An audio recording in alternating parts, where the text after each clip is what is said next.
క్రీస్తులో హల్లెలూయా. దేవునికి మహిమ కలుగును గాక. ఈరోజు ఏం తెలుసుకున్నారు దేవుని వాక్యాల నుంచి?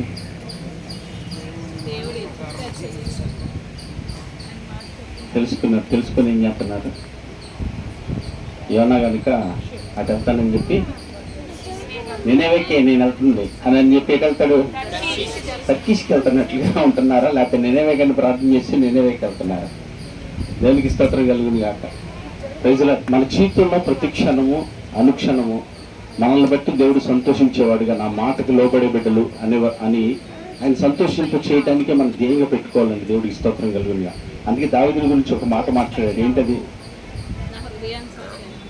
నా హృదయానుసారుడైన దావీదు అన్నాడు. దేవునికి స్తోత్రం. మనల్ని అనగడుగుతాడా? మనల్ని అనుకోండి ఒకసారి, కష్టపడు అని అంటే ఆడెప్పుడు చూడు ఆడి సొంత జ్ఞానం తప్పించి మన దగ్గరికి ఏ మాత్రం వాడే ఆధారపడ్డా అని అనుకుంటున్నాడు. లప్తుడు అని ఎప్పుడైనా ఆలోచన చేసుకుంటాం? మనం దైవ చిత్తానుసారంగా ఉన్న ఆలోచన చేస్తామా? దైవ చిత్తానుసారంగా ఉంటున్నానని ఆలోచన చేస్తామా? దైవ చిత్తానుసారంగానే ప్రార్థన చేస్తాను ఆలోచన, దైవ చిత్తానుసారంగానే ఆరాధన జరుగుతుందా, దైవ చిత్తానుసారంగా దేవుడి సన్నిధిలో కూడుకున్నాను ఆలోచన చేస్తామా అని అంటే అయిపోయింది కదా ఈ పూటకి. ఇప్పుడు ఎలా ఉంటుందంటే, ఒక్కొక్కసారి నాకు అనిపించింది ఆదివారం అంతా ఎట్లా ఉంటుందంటే ఏదో ఒక పట్టు మైకులు ఉన్నట్లుగా చాలా కరెక్ట్గా ఇవ్వాలి, మాట్లాడకూడదు, వస్తున్నాను, చాలా ఉండాలి. సోమవారం తెల్లారుజాము లేవగానే ఏదో మనకి ఇవ్వాలి, మన ఇష్టం ఇవ్వాలి, ఏముంటుంది అన్నట్లుగా అంత ఫీలింగ్ వచ్చేది నాకు, భలే అనిపించేది నాకు. మళ్ళీ శుక్రవారం కానీ ఇవ్వాలి సాయంత్రం ఎవరితో ఏమో అనకూడదు మన వల్ల, చాలా జాగ్రత్తగా ఉండాలి వాళ్ళ ఒక్కరోజు. సాయంత్రం ప్రేయర్ అయిపోయి ఇంటికి వెళ్ళిపోగానే మళ్ళీ భలే మీకు అనిపిస్తుంది ఎవరికైనా?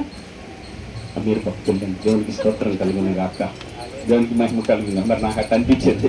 దేవుడి గురించి నట్టినందున మధ్య మార్చుకుంటూ పాపం ఎంతో ప్రయాసపడుతూ వస్తున్నాడు ఆయన. దేవునికి స్తోత్రం కలిగిన గాక. నాతో పాటు ఒక అతను ఉంటాడు, పరిశుద్ధ బాబుని. అన్నయ్య అంటాడు, అన్నయ్య ప్రతి క్షణం మన జీవితంలో ఈ పని చేస్తే దేవుడు సంతోషపడతాడా, ఈ పని చేస్తే దేవుడు ఆనందిస్తాడా అని ఆలోచన చేసుకోవటం ప్రధానంగా పెట్టుకున్నాను అన్నయ్య అంటాడు. దేవుని స్తోత్రం కలిగి. ఈ మాట మాట్లాడితేనంటే దేవుడు సంతోషిస్తాడా? దేవుడు ఇలా వాక్యం ఇలా మాట్లాడమన్నాడు, ఇలా మాట్లాడితే దేవుడు సంతోషిస్తాడు, నేను ఇలాగే మాట్లాడాలి, ఇలా చేస్తే ఆయన సంతోషపడతాడు, నేను ఇలాగే చేయాలి, ఇలా ప్రవర్తిస్తే ఆయన సంతోషపడతాడు, నేను ఇలాగే ప్రవర్తించాలి అనే దాన్ని మాత్రమే ఆధారంగా చేసుకుంటాడంట అతను. దేవునికి స్తోత్రం కలుగునుగా. ఇంకొకటి ఏది కాదు. అప్పుడంటే ఎవరు సంతోషిస్తారు? ఆయన సంతోషిస్తాడు. దేవుని స్తోత్రం కలుగునుగా.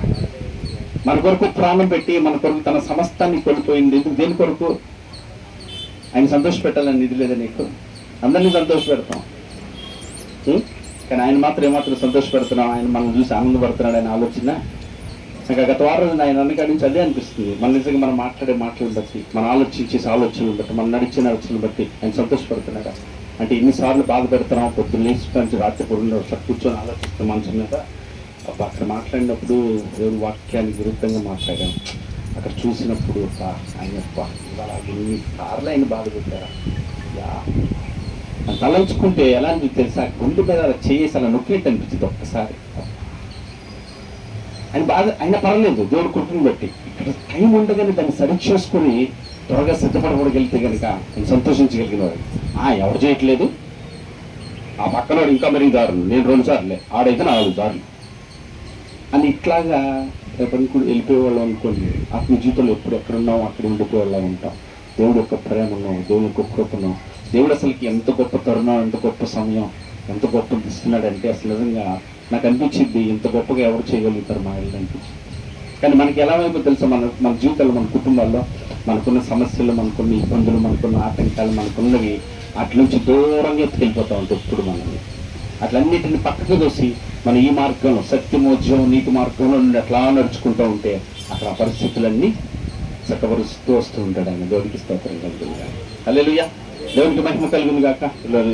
చక్కటి మాటలు వినటానికి దేవుడు కృప చూపినందుకు దేవుడికి స్తోత్రం. విని విడిచిపెట్టేవారుగా, దాన్ని అనుసరించేవారుగా మనమందరము ఉందాం. దానికి మేలు చేయటమే పెట్టుకున్నాడు. ఎవరో ఈయనే బాధల్లో ఉన్నాడు, ఇక్కడ ఈయనే పరుగులు తెస్తున్నాడు. ఈయన పరుగులు తెస్తే ఈయన బాధలు ఉంటా, వాళ్ళు బాధలు ఉన్నారు. వాళ్ళకి ఇంకేమంటావా? వరదల్లో కనుక మునిగిపోయినాడు, వాళ్ళకి తిండి లేకుండా ఉంటే అది కనుక అటుపక్కలు మునిగిపోయారంట, వాళ్ళకి కూడా పెడదాం పండి అంటే ఎట్లా ఉంటుంది? దేవుడి స్తోత్రం కలిగిందిగా అంటారా ఎవరైనా? మాకెళ్ళేదని లోపల పెట్టంటారా బాబు, వరదల్లో నీళ్ళు మనకి అనేటట్టు. కానీ దావీదు అట్లా ఉన్నాడండి, దేవుడికి స్తోత్రం. కానీ మనం అయితే ఎట్లా ఉంటాం? మాకెళ్ళేది మేమేడు చెప్తాం, నాకెళ్ళేది నేను ఎక్కడ పెడతాను అనేటటువంటి వారు మనకున్న దాంట్లోనే, మనకిచ్చిన శక్తి కొలదే, మనకిచ్చిన దాంట్లోనే చేయటానికి మనం ఏం చేయాలి? ప్రయాసపడాలండి. దేవుడికి స్తోత్రం కలుగును గాక, దేవునికి మహిమ కలుగును గాక. అటు వారిగా ఉండినట్లు దేవుడు మన ఎడల కృప చూపించి నడిపించును గాక. ఆమె ప్రార్థన చేద్దాము.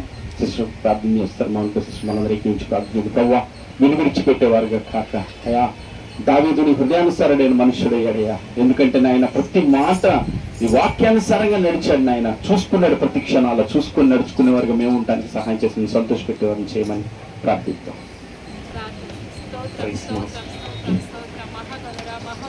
సర్వాధికారి సర్వోన్నతుడ మీకే వందనాలు స్తోత్రాలు చెల్లిస్తున్నాను దేవా. నా ప్రభు నా తల్లి గత వారం నుంచి ఇప్పుడు దాకా మమ్మల్ని కాచి కాపాడిన విధానాన్ని బట్టి మీకే వందనాలు స్తోత్రాలు చెల్లిస్తున్నాను నా తండ్రి. దేవా నా ప్రభు ఆరాధన విషయంలో, వాక్యం విషయంలో నా తండ్రి, నా ప్రభు ఇటువంటి కృపను నా ప్రభు దయచేసి రీతిని బట్టి వందనాలు నా తండ్రి.